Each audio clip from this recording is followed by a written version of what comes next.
You're streaming CBS News Bay Area. Thanks for being with us this Monday. I'm Ann Makovic, and here's a look at some of our news headlines today. Homeless people and homeless advocates gathering on the steps of Oakland City Hall today. They are protesting a new proposal that would allow the city to close homeless camps without notice.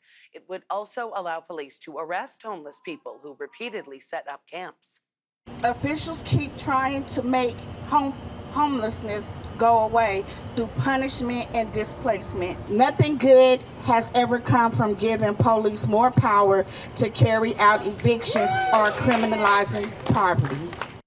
The proposal was introduced last week by Council Member Ken Houston. He says something needs to be done to address homelessness and that his plan is in line with last year's Supreme Court ruling on Grants Pass. We are learning new details about a sideshow that turned deadly in the East Bay over the weekend. Happened on I-80 in Crockett, where a teenager fell to his death while watching from above. The CHP says that 16-year-old boy climbed over a barrier on the overpass near Pomona and Merchant Streets by the Carquinez Bridge to watch the sideshow below and then fell off. Happened just before 3:30 Saturday morning. Witnesses say people were jumping across the freeway gap for a better view, and the CHP says that teen fell about 75 feet. It's just an unfortunate situation. I mean, they come up here, they think that everything's going to be okay, and it's a great time, but it's pretty dangerous.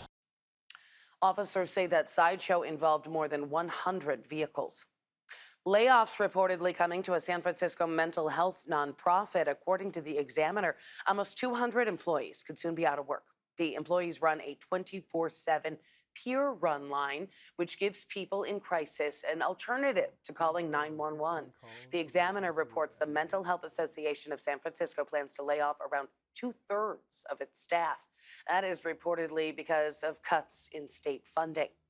The Trump administration says it has reached a deal with China over TikTok.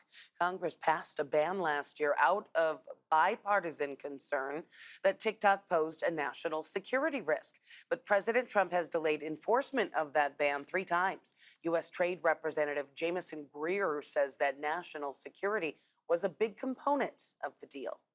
We were very focused on TikTok and making sure that it was a deal that is fair for the Chinese and completely respects U.S. national security concerns. And that's the deal we reached. U.S. national security comes first. U.S. Treasury Secretary Scott Bessent says both sides have reached a framework deal. He says President Trump will meet with Chinese leader Xi Jinping on Friday to finalize it. All right, let's take a look at our first alert forecast as we kick off a new week of work and school. This is a look from our Mount Diablo camera. And things are about to heat up. Meteorologist Jessica Birch timing it out for us. High pressure is starting to roll its way into the Bay Area, gearing us up for daytime highs above average in certain microclimates. Today, we're sitting in the 80s in San Francisco and across the Bay Bridge over in Oakland. You make your way up into wine country. Last week around this time, we were talking about daytime highs in the 70s. This week, we have 90s, anywhere from Novato all the way up into Santa Rosa. And by the way, speaking of 90s, from Concord over into Walnut Creek, Antioch, Livermore, the Tri-Valley area, we're all hand in hand with daytime highs a little bit above average for this time of year. Now, it'll be a nice warm day for us with 90s down into the Santa Clara Valley. Sunny skies expected too, but I want to show you our heat risk map. And notice the change as I turn the page from today, our Monday forecast, all the way into our Tuesday forecast. It becomes a lot more widespread off into those inland zones. Places like the Sacramento Valley look hand in hand with places like the Santa Clara Valley too. Off into the North Bay, as we turn into our Wednesday forecast, we start to see that moderate and even high risk in certain microclimates. So we're monitoring this very closely as we head into the coming days. That area of high pressure impacting hundreds and thousands of us as we're gearing up for daytime highs above average. That hot weather is going to stick around for Tuesday and Wednesday before low pressure rolls in, cooling us off quick back into the 80s by Thursday and Friday. Now, a couple things to mention with this. Now is the time to start hydrating and checking in on your loved ones.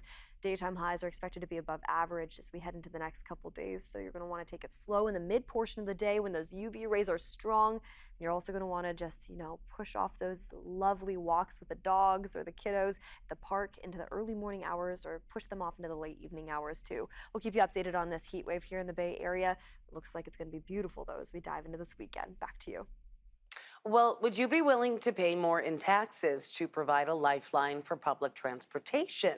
A bill to do just that was approved by California Democrats, and now it is sitting on Governor Newsom's desk. That bill allows leaders in 5 Bay Area counties to authorize a sales tax measure on the ballot in November 2026. So, several steps to go. But that would be to fund public transit over the next 14 years. Our Amanda Harry has more on the long-term funding efforts to avoid a financial collapse for Bay Area transit agencies.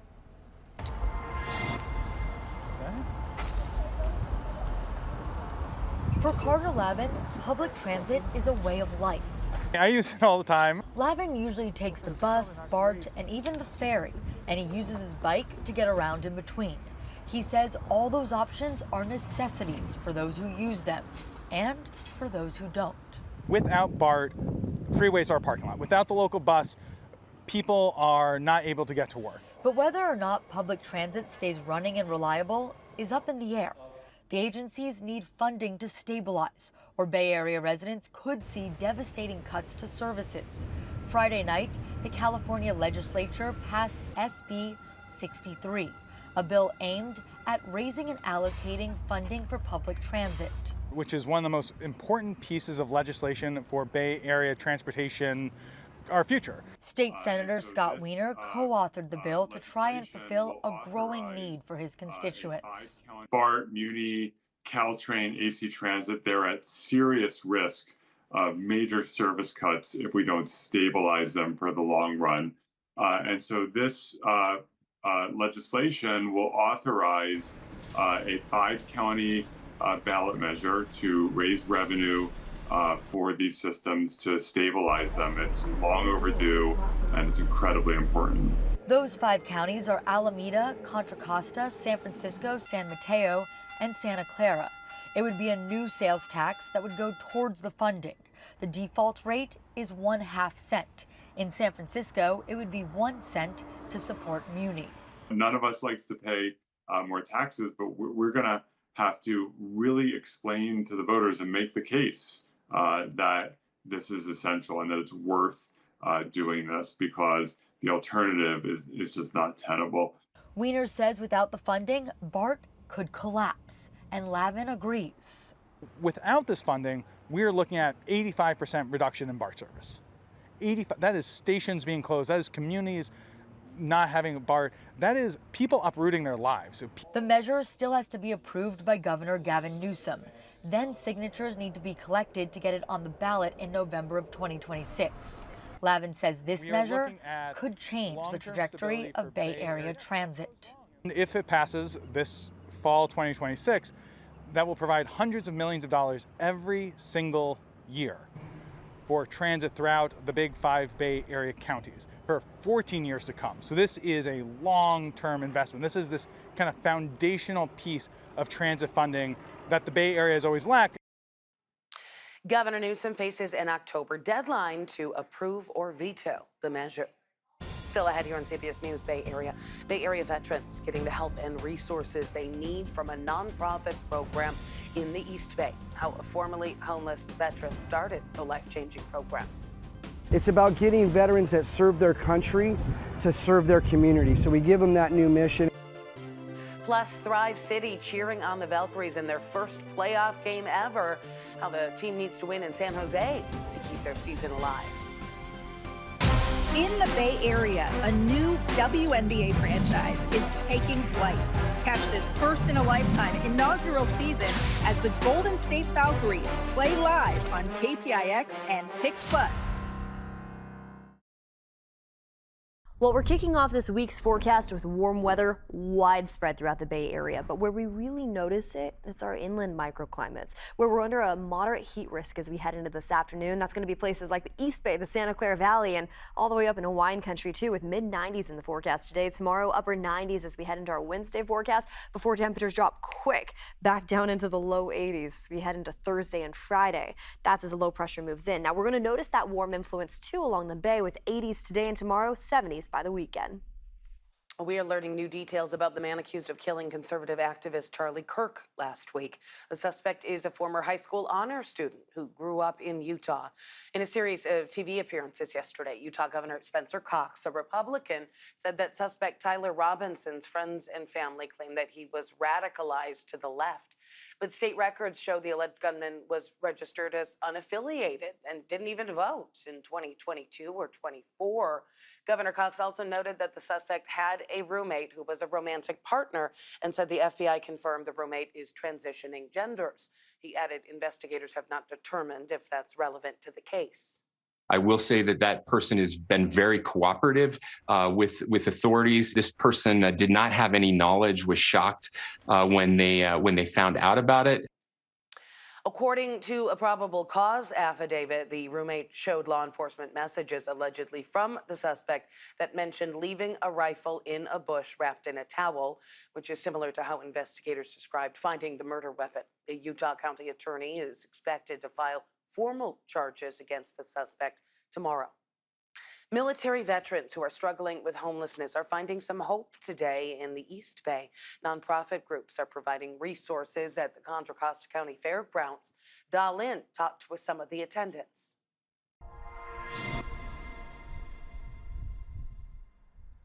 For a few hours, Marine Corps veteran Deborah Taylor can focus on the fishing rod in her hand instead of worrying about where she'll sleep tonight. And I've been fishing since I was a little girl. I thought it'd be fun to come out. She caught 3 fish on Sunday at the Antioch Regional Shoreline, but her biggest hope is to land permanent housing.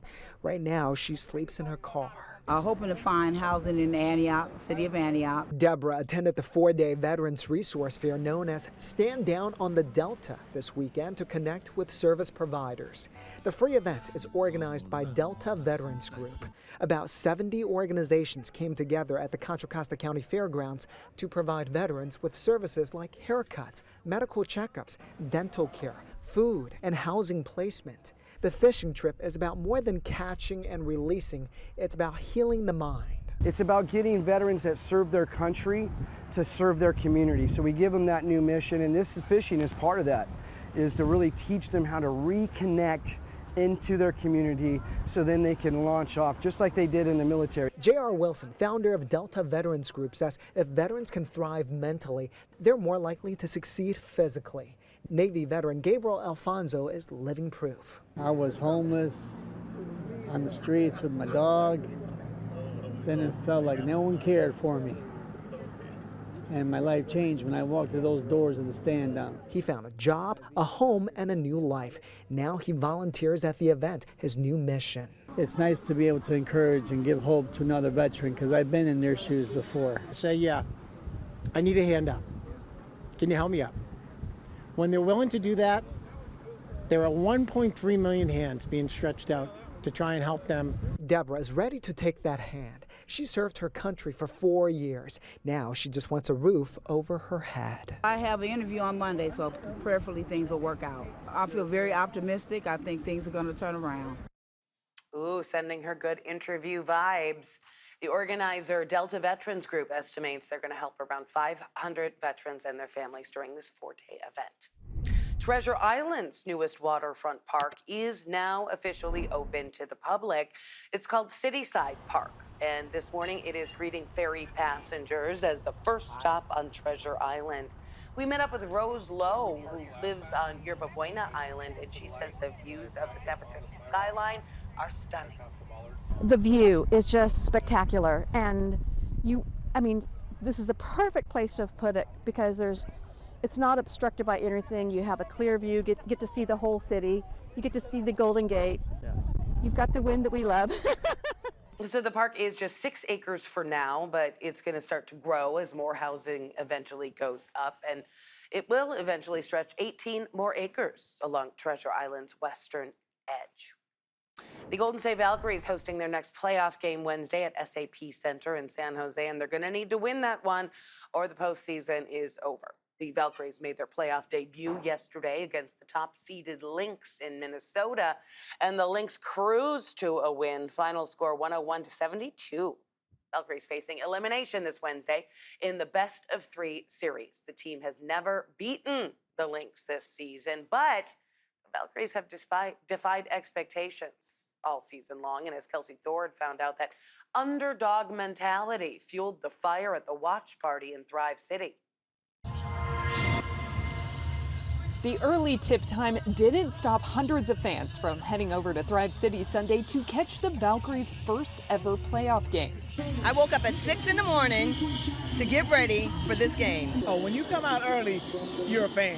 You're a true fan. Out here it's 10 o'clock on the West Coast, so I had to get up at 5 o'clock to get my game plan ready for myself. GSV! GSV!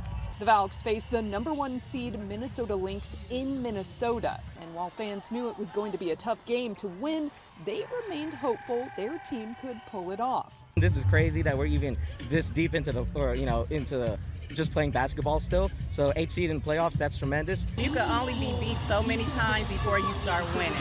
So me and my coach been talking about it, and we just can't see them losing to them 5 straight games. The first quarter was promising with the Valks coming out the gates hot, but then Minnesota showed why they are the #1 team, ultimately beating Golden State by 29 points.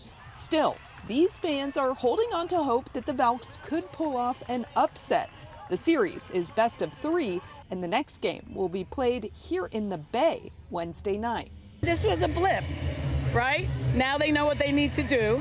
We won't get spanked like this again. And Wednesday, they're going to bring it. And I saw Veronica being mad. And Veronica's mad, you better watch out. I'm still feeling great. I can't wait to watch them come play at home. We'll be at SOP on Wednesday. It's going to be so much fun anyway. You know, the Lynx are #1 seed, so I think we played really well against them, and that's all we can ask for. We're in the playoffs. We believe, right? We believe. That's a good thing about a series, right? Is you can lose a game and it still doesn't matter if you win the next 2. That's right. That's right. Nothing is preordained. Again, the Valkyries hosting the Lynx at SAP Center Wednesday night. It is win or go home, so they're going to need all the crowd help they can get. Tickets are still available. The cheapest resale tickets, though, going for about $110. The 49ers are off to a 2-0 start this season. The Niners beat the Saints in New Orleans yesterday by a score of 26-21, and they did it without Brock Purdy, as Vern Glenn shows us his replacement stepped up in a big way. This is the Audi Red and Gold Report. It hasn't been pretty, but there's only one stat that the 49ers care about after starting their season with back-to-back road games. Being 2-0 right now is awesome, so headed back on that plane will feel much better. Mac Jones was feeling good after his first start with the 49ers. Mac wasn't quite as loose before the game, but a quick pep talk from Trent Williams helped him settle in. Really, the guys around me, like Trent, came up to me. He's like, "You're good, dude. Just go out there and hoop." And I was like, "I got you. I can go hoop." And then once he said that, I was like, "All right, let's play ball." So that was kind of cool. He's just fun energy. To have a backup quarterback who has that much swagger and kind of the offense feeds off of it. All around to put up, 26 points, that's going to be winning football for us every week. With the Red and Gold Report, I'm Vern Glenn. And tune in Wednesday for our weekly's 49ers Experience show with Vern and Matt. That airs at 7:30 on KPIX and it's streaming on the free CBS News app. Still ahead here on CBS News Bay Area. It has been a fixture along the Embarcadero in San Francisco for decades. Now it's set to be torn down. How skateboarders are fighting to save it. There's people all across the world who come to San Francisco to skate here in specific.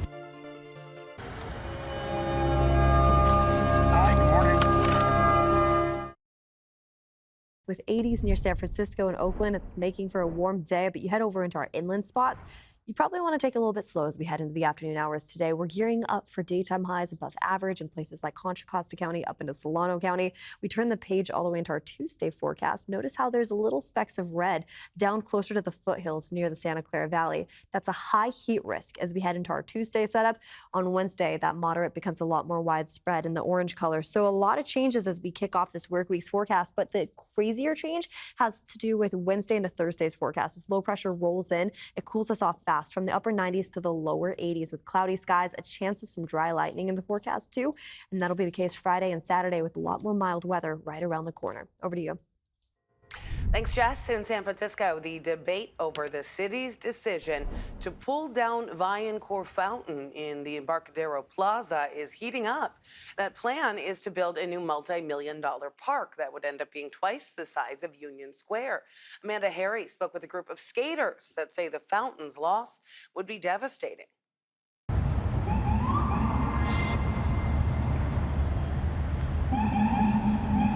The architecture of the Embarcadero Plaza could soon look very different. A renovation plan could eliminate the iconic and at the same time controversial Valkyries Fountain. See it go would be like devastating. Zeke McGuire started skating at just 10 years old. Since then, he's been going to the plaza. I've been coming here my whole life, and like I've skated those stairs. I got injured on those stairs. He's skated every inch of it, including the ledges of the Valkyries Fountain. It's been a fixture of the area since it was completed in 1971. The fountain is impossible to miss.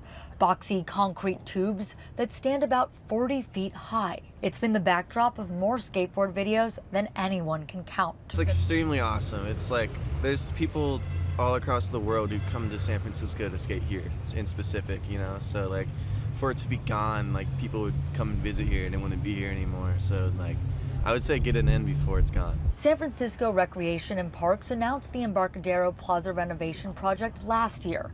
The city would construct a new waterfront park, which would tear down the structure, telling us earlier this year that after years of deterioration, the fountain now poses a safety issue. The structure is unstable, hazardous materials are present, and we just can't allow public access to a space that poses safety risks. Historical preservationists, landscape architects, and skate enthusiasts like Bay Area professional skateboarder Carl Watson are now pushing back, saying it's a part of the sport's history in San Francisco. A beautiful monstrosity that needs to stay. He says except for a few exceptions, people didn't skate into the fountain, just around it. The fountain was integral for when we were tired after skating. We needed a place to relax and, you know, just enjoy the water flowing, and the fountain definitely did that for us. Now the fountain is stagnant. The water stopped flowing years ago. In June, it was fenced off after the city deemed it a safety hazard. If Fellman was disappointed to see it like this. I came down here last week just to see the fencing, and I was like, oh, they really don't want us skating here anymore. In August, the Recreation and Parks Department formally requested permission to remove the fountain from the city's civic art collection. But McGuire is hoping people like Watson and the artist keep fighting. Armin Valkyries' lawyer recently sent a letter to multiple city departments demanding the city cease and desist all efforts to remove his work. No final decision has been made yet, but if it does go, McGuire hopes they'll leave something. Even if it was to be fully demolished, I think it would be really nice if they like kept a little bit of something, or maybe made something or a part for people to skate. The plan is to raise about $22 million to pay for the project. It is still in the planning phase, and there's no start date for construction yet. Also, no plan yet on what to do with the fountain itself. Coming up here in the next half hour on CBS News Bay Area, a record number of people in California are living on the streets. But now a unique program in Berkeley is offering hope for a solution. We're going to meet one man who says it's given him a real shot to turn his life around. I hope to have programs like this for everybody else around the Bay Area. The first parade of its kind rolls into KPIX Plus September 20th. From the smooth rides of the 40s to the flash and chrome of the 80s, watch custom lowriders bounce, hop, and roll with style. Award-winning Chevys, classic Fords, and pure automotive artistry. Join Sarah Donchi and myself for King of the Streets Parade, Saturday, September 20th at 1 p.m. Only on KPIX Plus and CBS News Bay Area.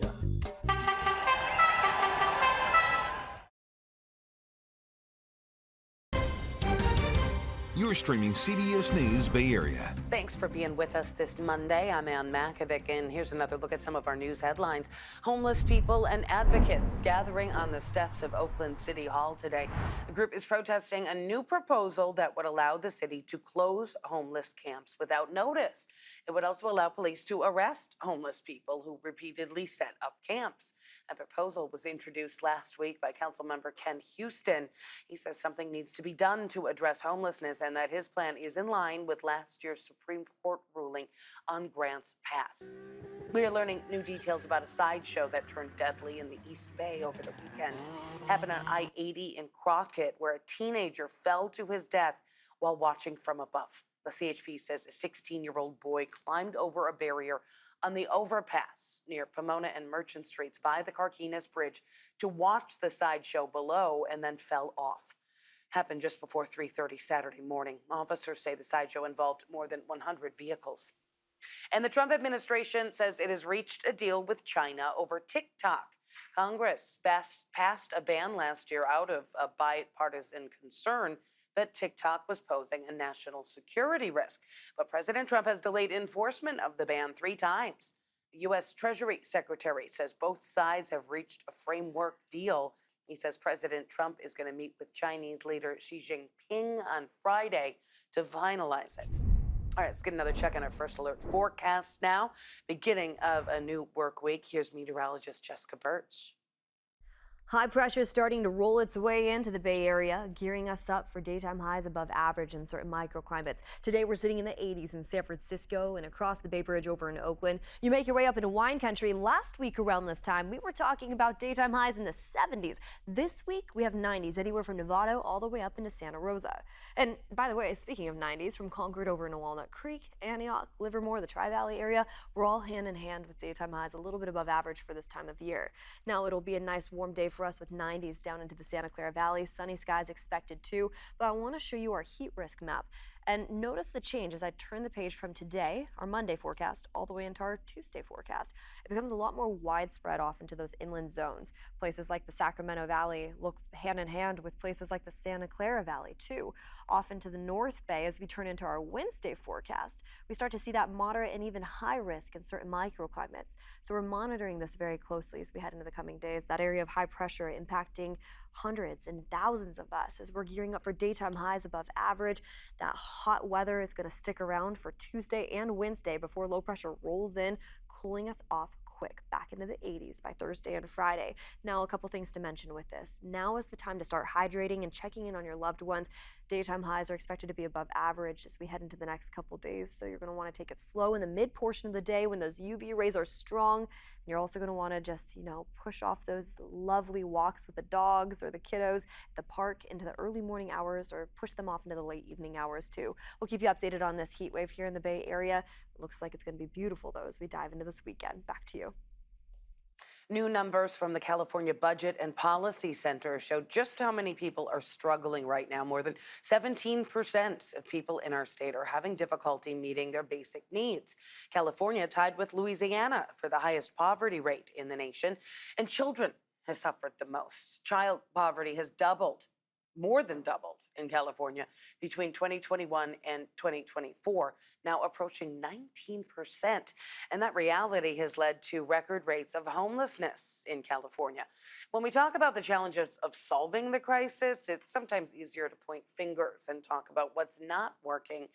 But successful cases do exist, and that includes a notorious RV encampment in Berkeley. It's on 2nd Street between Cedar and Page. Outreach workers were able to move nearly all the people who lived there into a shelter motel. And now researchers at UCSF are looking into their success. This is what the encampment used to look like, several blocks lined with vehicles and trash, a definite health and safety hazard. Ryan Yamamoto had the chance to meet one man who lived there, and with help, he's now looking to turn his life around. Oh, it's great. It was earlier this year. About 4 months, I'll say. Mike Jones took the step to leave the streets. Life-changing, tell you the truth. And take a room at this Berkeley motel. The rooms are beautiful. You get a shower, you got your microwave, you got a fridge, freezer in there. Freezer's a little small, but don't worry about that. But The conditions much different from where he used to live. oh, other van. A van he called home for nearly 10 years. As part of an RV encampment on 2nd between Cedar and Page, where dozens of people had taken over the streets. I think there was only one word to describe it, which was dangerous. Peter Radu with the City of Berkeley's Neighborhood Services says it had become a health and safety hazard. Scattered needles, raw sewage, active rodent burrows, you name it. Between August of 2023 and July of 2024, police were called out 369 times, 1/3 for high-priority calls. The fire department called 81 times, 38 for fires, 43 for medical emergencies. For Mike Jones, Then it started getting worse. he knew it was time to leave. Well, the program chose me. I won't even say I chose the program. I say the program chose me. They came around, you know, they had a plan, and I needed change.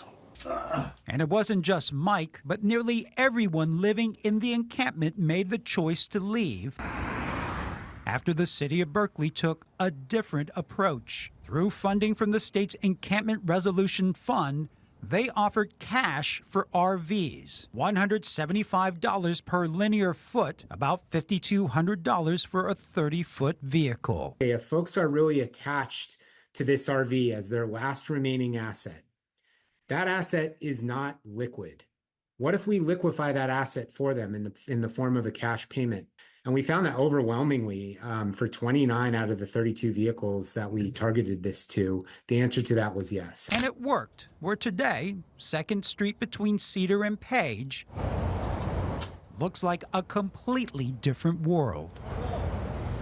So how many people live here now?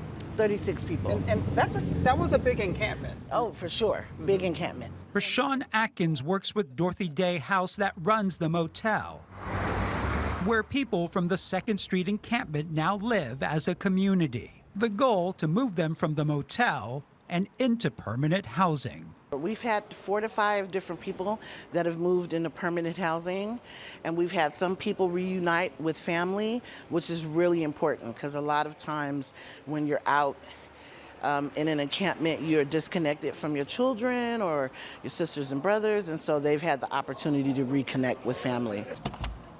For Mike Jones, he says he appreciates the staff treating him like a human being. They don't look at you in a down way or nothing, you know, they understand, you know, because it could be them one day, you just never know. And that having his own room while he waits for permanent housing gives him a sense of dignity. You know, I hope I have programs like this for everybody else around the Bay Area. Dignity he hopes others who have fallen into the same situation can experience as they too try to turn their lives around. Now, we should mention, as part of the deal of the RV buyback, residents receive 15% of the cash up front when they move into the motel, and then they get the rest of the cash once their vehicle is towed. If they choose not to stay, they do get to keep that 15%, no questions asked. The city now looking at a series of RV encampments in West Berkeley around Grayson Street and Dwight Way. They are working with Alameda County and the state to secure funding to replicate the program with Dorothy Day House. The money would go to lease a 32-room motel and pay for another RV buyback program. The Delta Tunnel project has hit another roadblock. The project would funnel clean water from the Sacramento-San Joaquin Delta to Southern California. Governor Newsom tried to fast-track the program so that it could be fully funded and ready to go by the time he leaves office. But the state legislature failed to cast a vote on it last week. Communities around the Delta have consistently shared their concerns about the project. It just seems ridiculous to take from something that is a fragile environment. There has to be other options. Those barriers being the state's laws that everyone else needs to comply with. But the governor seems determined to try and circumvent those laws to get his tunnel built. The project will have to undergo the normal approval process, at least for now.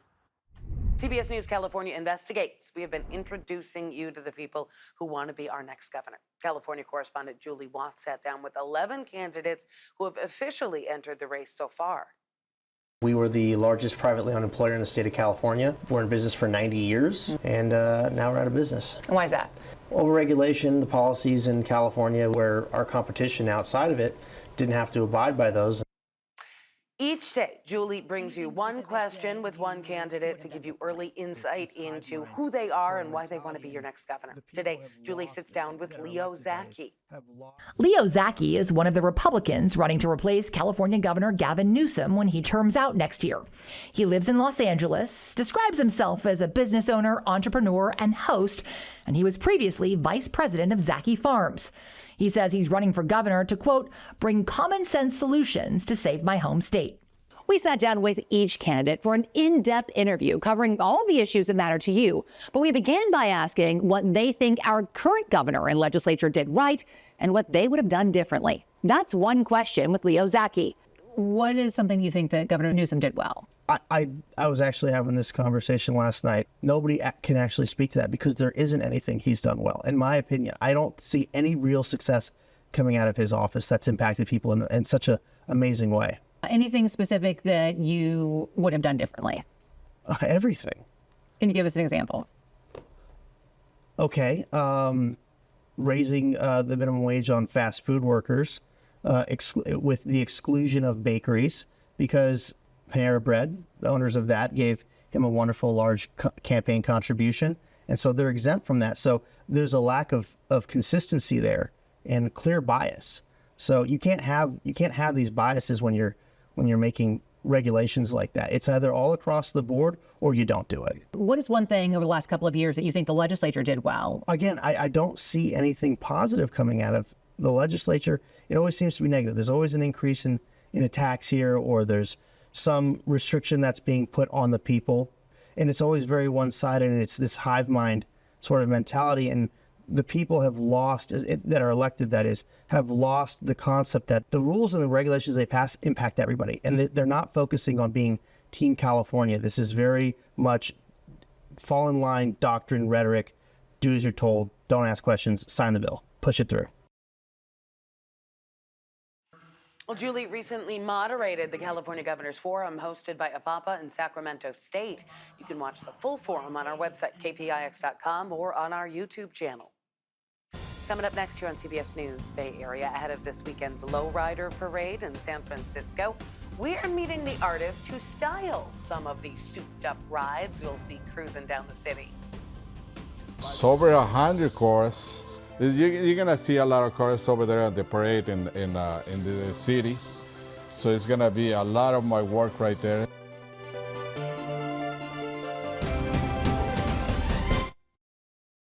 Well, we're kicking off this week's forecast with warm weather widespread throughout the Bay Area, but where we really notice it, it's our inland microclimates, where we're under a moderate heat risk as we head into this afternoon. That's going to be places like the East Bay, the Santa Clara Valley, and all the way up into wine country too, with mid-90s in the forecast today. Tomorrow, upper 90s as we head into our Wednesday forecast before temperatures drop quick back down into the low 80s as we head into Thursday and Friday. That's as a low pressure moves in. Now, we're going to notice that warm influence too along the bay with 80s today and tomorrow, 70s by the weekend. We are counting down to this weekend's Lowrider parade in San Francisco, and we're shining a spotlight on some different parts of the culture behind it. Today, our Suji Nam introduces us to a man who found his passion when he picked up an airbrush and painted his own lowrider 15 years ago.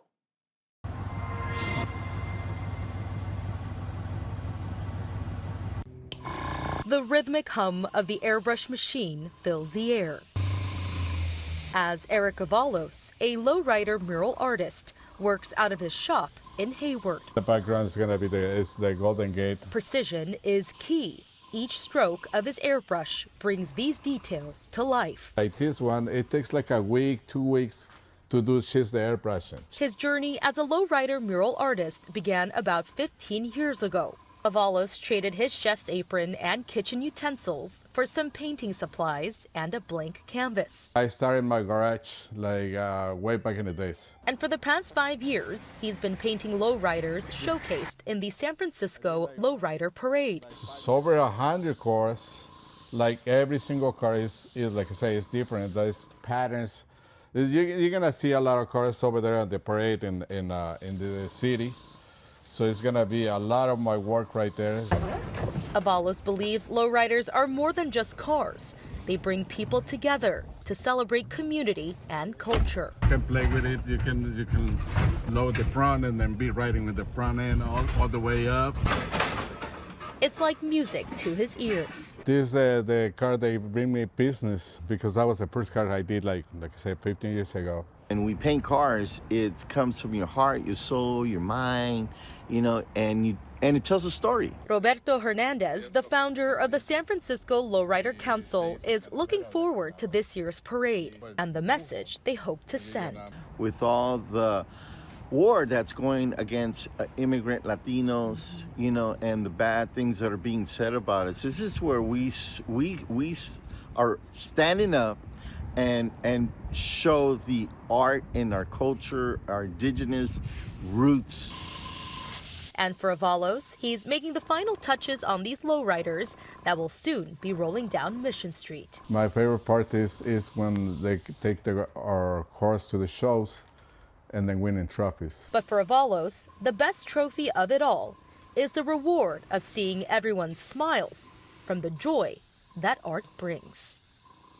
And we are going to continue to bring you stories at the heart of lowrider culture, all leading up to our coverage of San Francisco's Lowrider Parade. It's going to be the first time a lowrider parade has been televised start to finish, and you can catch that Saturday, September 20th, beginning at 1 p.m. on PIX Plus and streaming on the free CBS News app. Coming up here on CBS News Bay Area, the Bay Area's albino alligator marking a milestone today. The celebrations for Claude at the Academy of Sciences.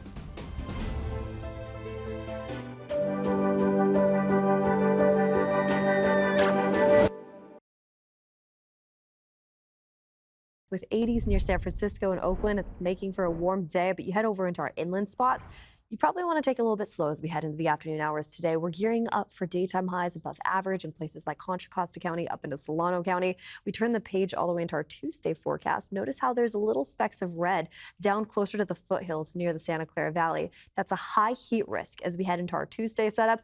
On Wednesday, that moderate becomes a lot more widespread in the orange color. So a lot of changes as we kick off this work week's forecast, but the crazier change has to do with Wednesday into Thursday's forecast. As low pressure rolls in, it cools us off fast from the upper 90s to the lower 80s with cloudy skies, a chance of some dry lightning in the forecast too.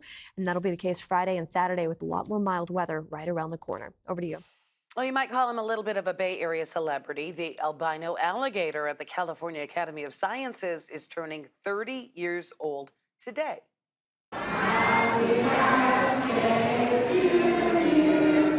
Yeah, the museum staff and visitors gathered around the swamp over the weekend and threw an early birthday party for Claude. His birthday present was a fish cake made from fish, ice, and squash. Here's another look at Claude in his habitat today. Our Laureen Ayub spoke with one of his caretakers and takes a look at Claude's legacy in the city. In the still waters of this indoor swamp, a rare and otherworldly creature glides just beneath the surface.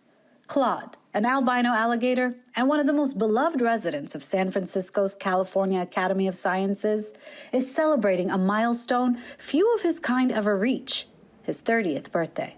He's watched over by a team of expert caretakers, including biologist Jessica Witherly. All of our animal care biologists take care of different animals here. So some days I'm looking at starfish with our microscope, and other days I am climbing into this pit and feeding Claude with my other caretakers. The Cal Academy of Sciences is home to over 38,000 live animals, but none quite like Claude, whose rare condition makes him one of a kind. Claude has become this massive icon to the San Francisco community. Everyone loves him and his story. He's got 2 children's books, and we get news articles or info from kids across the United States saying how much they love Claude. So he's kind of become this iconic character. Born without melanin, Claude's brilliant white appearance is the result of albinism, a genetic trait that would make survival in the wild nearly impossible. But here in San Francisco, as a rescue, Claude is not just surviving, he's thriving. He would not survive in the wild as an ambush predator, and then everyone would be able to see him. They'd unfortunately eat him, and also he would get sunburned and turn into a very uncomfortable pink alligator. From regular health checkups to gentle scrubs, Claude receives the kind of care that ensures a life as relaxed as his temperament. He's a very calm guy. A lot of people don't think he's real because he doesn't move that much. But I've never been scared. Luckily, at the Cal Academy, we train our staff and have tons of opportunities, so we feel very confident and comfortable whenever we're working with our animals. And although Claude may be a little bit different, here in the Bay Area, he's right at home. The celebrations for Claude continue today at the San Francisco Public Library. There is a story time reading of a new children's book dedicated to him, as well as another birthday sing-along. Thanks for streaming CBS News Bay Area. I'm Ann Makovic. We are going to be right back with your first alert forecast and another look at your top stories.